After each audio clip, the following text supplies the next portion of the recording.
Hello guys, आपका स्वागत है मेरे चैनल पे। हम लोग आज डिस्कशन करने जा रहे हैं क्लास 10th का लेक्चर नंबर 5 है strength of acid and base solution. इसमें हम लोग पीएच स्केल के बारे में डिस्कशन करने जा रहे हैं। पीएच स्केल के बारे में डिस्कशन करने से पहले आप लोग जान लीजिए कि सोरेनसन ने 1909 में इस पीएच स्केल के बारे में दिया था। ठीक है, इसमें सबसे पहली चीज़ हमें पढ़नी है वाटर के बारे में, तो हम लोग वाटर को जानेंगे। तो बच्चों, वाटर को हम जब लोग ब्रेक करते हैं ना, तो H+ आयन और OH- आयन मिलता है। ठीक है, जब उसे हम तोड़ेंगे तो H+ आयन इंडिकेट करेगा कि उसका एसिडिक क्या है और OH- आयन बेसिक बताएगा। ठीक है, अब वाटर में दोनों होने की वजह से क्या होता है, ना ये एसिडिक होता है ना ही बेसिक होता है, ये बल्कि क्या होता है, न्यूट्रल होता है, इन दोनों का मिक्सचर होता है। तो in pure water the concentration of H+ ion and OH- ion are equal. जब समान होने की वजह से क्या होगा, due to this pure water is neither acidic nor basic, it is neutral. ठीक है, ना तो ये एसिडिक होगा ना बेसिक होगा, ये क्या होगा, न्यूट्रल होगा। अब मैंने क्या बताया सबसे पहले कि H+ आयन जब होगा प्रेजेंस, उसकी प्रेजेंस क्या बताएगी, एसिडिक। तो एसिडिक सॉल्यूशन में क्या होगा, H+ आयन एक्सेस में होंगे। ठीक है, अमाउंट में ज़्यादा होंगे। और बेसिक सॉल्यूशन में क्या होगा, OH- आयन ज़्यादा होंगे। हम लोग पीएच स्केल की एक डेफिनेशन पढ़ते हैं, जानते हैं होता क्या है ये, कैसे अपन लोग पढ़ते हैं। तो होता क्या है बच्चों, देखो सबसे सबसे सिंपल सी चीज़ है, किसी भी स्केल पे हम लोग अगर मेज़र करते हैं ना स्ट्रेंथ ऑफ एसिड और बेस को, एसिडिक और बेसिक स्ट्रेंथ को जब मेज़र करेंगे उसी को पीएच स्केल बोलते हैं। उसमें वेरी करती है वैल्यूज़ 0 से लेके 14 तक। द स्ट्रेंथ ऑफ एसिड और base is measured on a scale of numbers called the pH scale. The pH scale has values from 0 to 14। ठीक है, 0 से लेके 14 तक इसकी वैल्यूज़ होती हैं। अब pH की बात करें अपन लोग, H+ आयन के साथ रिलेशन क्या होगा, तो वो इन्वर्स रिलेशन होता है। pH is inversely proportional to H+ ion. जिसका pH ज़्यादा होगा उसका H+ आयन कम होगा। जैसे कि मान के चलिए pH मैक्सिमम 14 होता है, तो H+ आयन उसके लिए सबसे कम होता है। ठीक है, वहाँ पे OH- आयन सबसे ज़्यादा होगा। इस ब्रैकेट का मतलब होता है बच्चों कंसंट्रेशन। ठीक है, हम लोग इससे डिनोट करते हैं कंसंट्रेशन। तो यहाँ पर बताएंगे कि ये क्या है, कंसंट्रेशन ऑफ H+ आयन। ये क्या है, ये हो गया ब्रैकेट मतलब कंसंट्रेशन, और ये H+ आयन।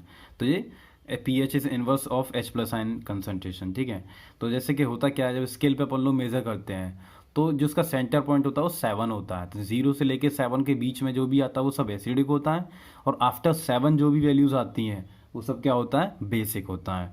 तो एसिडिक सॉल्यूशन में pH क्या होता है, 7 से कम होता है तो लेस देन 7 होगा। pH न्यूट्रल में होगा तो 7 के इक्वल होगा, और बेसिक सॉल्यूशन में होगा तो pH 7 से ज़्यादा होगा। ठीक है, जैसे कि हम लोग न्यूट्रल के कुछ एग्जांपल्स पहले समझ लेते हैं, याद कर लेते हैं, ये आगे काम आने वाले हैं। ठीक है, जैसे कि प्योर वाटर हम लोग ऊपर एग्जांपल ले भी चुके हैं उसका ब्रेक करके, और शुगर सॉल्यूशन और सोडियम क्लोराइड सॉल्यूशन। ठीक है बच्चों, इसके बाद हम लोग इसमें जो एसिडिक सॉल्यूशन के बारे में जानेंगे। तो एसिडिक सॉल्यूशन में सबसे पहले जानिए आप 0 से लेके 7 तक, मतलब 7 से पहले पहले मतलब 6 तक हो गया।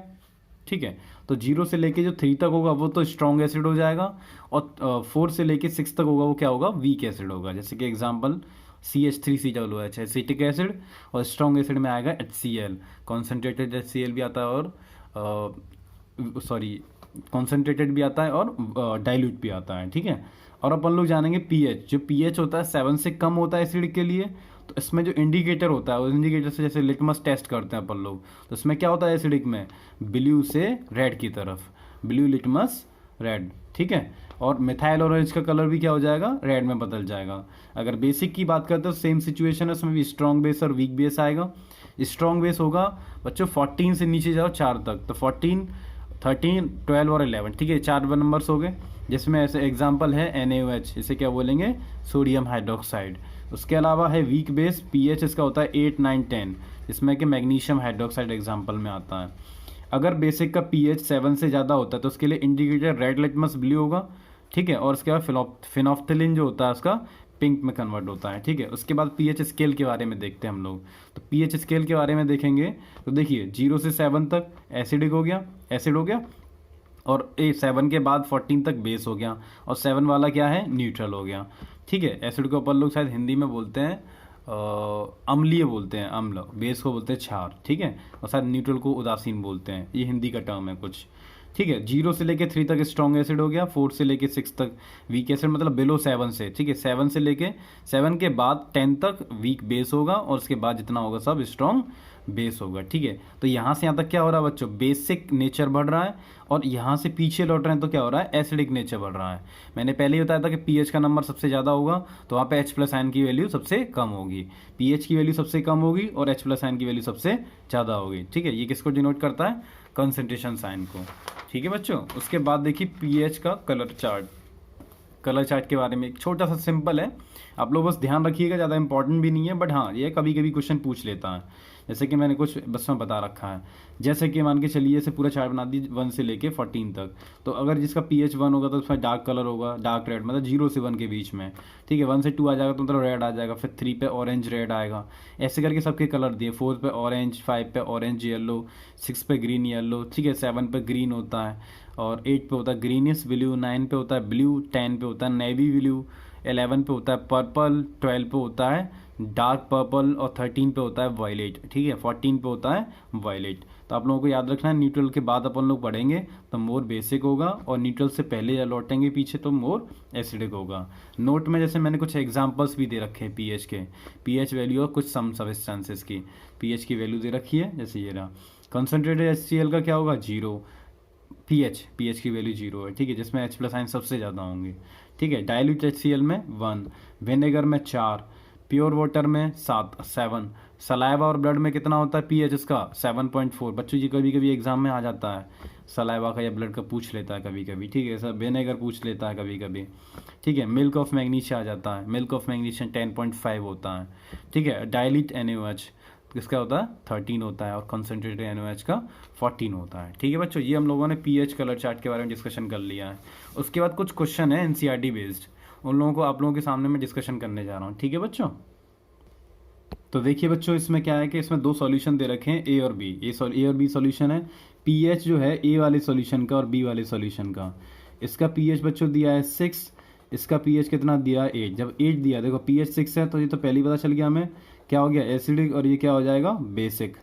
ठीक है, बेसिक हो गया। उसके अलावा जब आप लोग H प्लस आयन की बात करेंगे, पीएच जितना ज़्यादा H प्लस आयन उतना ही कम हो जाएगा, यहाँ पे H प्लस आयन उतना ही ज़्यादा होगा। तो हमारे क्वेश्चनों के आंसर मिल जाएंगे। Which solution has more hydrogen ion concentration, hydrogen ion सबसे ज़्यादा किसके होंगे, जिसमें H प्लस पीएच कम होगा, उसका क्या है, ए आंसर होगा, ए। ठीक है, और which of the solution is acidic and which one is basic, तो एसिडिक कौन है, जिसका पीएच 7 से कम है, वो कौन है, ए। ठीक है, और बेसिक कौन हो जाएगा, बी हो जाएगा। ठीक है बच्चों, अपन लोग नेक्स्ट वाला क्वेश्चन डिस्कशन करने जा रहे हैं अब। तो बच्चों देखिए इसमें आगे क्वेश्चन क्या है, 5 सॉल्यूशन है, A B C D E F, ई तक सॉरी। ठीक है, पीएच दे रखा सभी का इसमें। अब इसमें ए वाले में पूछा विच सॉल्यूशन इज, न्यूट्रल कौन सा होगा, तो जिसका 7 होगा पीएच। ठीक है, तो 7 पीएच किसका है, डी का है, तो यहाँ पे लिख लीजिए डी। ठीक है, वीकली एसिड, सबसे कम एसिड कौन होगा, तो देखिए स्ट्रॉन्ग एसिड आता है पीएच में 0 से 4 तक, उसके बाद 4 से लेके 7 के बीच में जो भी आएगा। ठीक है, तो वो क्या आ जाएगा हमारा, और 4 से लेके 7 के बीच में क्या आ जाएगा हमारा, वीक एसिड हो जाएगा। तो यहाँ पे पीएच कौन सा हो जाएगा, ये ए वाला आ जाएगा। स्ट्रॉन्ग एल्केलाइन है, तो स्ट्रॉन्ग एल्केलाइन मतलब स्ट्रॉन्ग बेस। ठीक है, तो स्ट्रॉन्ग बेस में कौन आएगा, जो पीएच नियर 14 होगा, हमारे पास सी ऑप्शन है। ठीक है, और वीक एल्केलाइन जो कि इससे कम होगा, ठीक है, और 7 से ज़्यादा होगा, तो कौन सा है बच्चों, ई। ठीक है, और स्ट्रॉन्ग एसिड कौन होगा, जिसका पीएच सबसे कम होगा, वो कौन है हमारे पास, बी। ठीक है बच्चों, ये क्वेश्चन हो गया। इसके अलावा arrange the pH in the increasing order of H plus ion concentration. हम लोगों ने सबसे पहले बोला था जिसका पीएच सबसे कम हो उसका H प्लस आयन कंसंट्रेशन कितना होगा, सबसे ज़्यादा होगा, किसका, जिसका पीएच सबसे कम होगा, तो पीएच सबसे कम, H प्लस आयन सबसे ज़्यादा। ठीक है बच्चों, तो हम लोग इसको कैसे समझेंगे, तो देखिए बी वाला सबसे ज़्यादा हो जाएगा, उसके बाद कौन होगा, तो 1 से ज़्यादा कौन है, 4, ए आएगा, उसके बाद 7 आएगा, डी, उसके बाद क्या आएगा, ई आएगा। ठीक है, और उसके बाद क्या आएगा, सी आएगा। ठीक है बच्चों, ये इसमें importance of pH in everyday life. First होता है pH in our digestive system. PH का रोल डाइजेस्टिव सिस्टम में भी होता है, जैसे मैंने पिछली लेक्चर में आप लोगों ने डिस्कशन किया भी था, उसका क्या था ना, एंटासिड्स का, तो उसमें इसी का रोल होता है। ठीक है, सेकंड है pH change as the cause of tooth decay. ठीक है, टूथ डिके में भी पीएच का बहुत बड़ा रोल होता है, पीएच का चेंज होता है तो टूथ डिके भी होने लग जाता है। ठीक है, थर्ड है plants and animals are sensitive to pH change. ठीक है, प्लांट और एनिमल भी सेंसिटिव होते हैं, जैसे कि किस बेसिस पे होते हैं, जैसे मान के चलिए सबसे पहले जो होगा इफेक्ट पड़ेगा सॉइल पे पड़ेगा, तो सॉइल पे इफेक्ट पड़ेगा उसकी वजह से प्लांट की ग्रोथ पे इफेक्ट पड़ जाएगा। ठीक है, कोई भी सॉइल में चेंज होता है पीएच का, तो उसकी वजह से क्या होगा, प्लांट की ग्रोथ पे भी इफेक्ट पड़ेगा। उसके बाद pH change and survival of animal, जब पीएच चेंज होगा तो क्या होगा, एनिमल्स के सर्वाइवल पे भी बहुत सारा इफेक्ट पड़ता है। उसके अलावा लास्ट है फोर्थ वाला, self defence by animals and plants through chemical welfare. तो जैसे केमिकल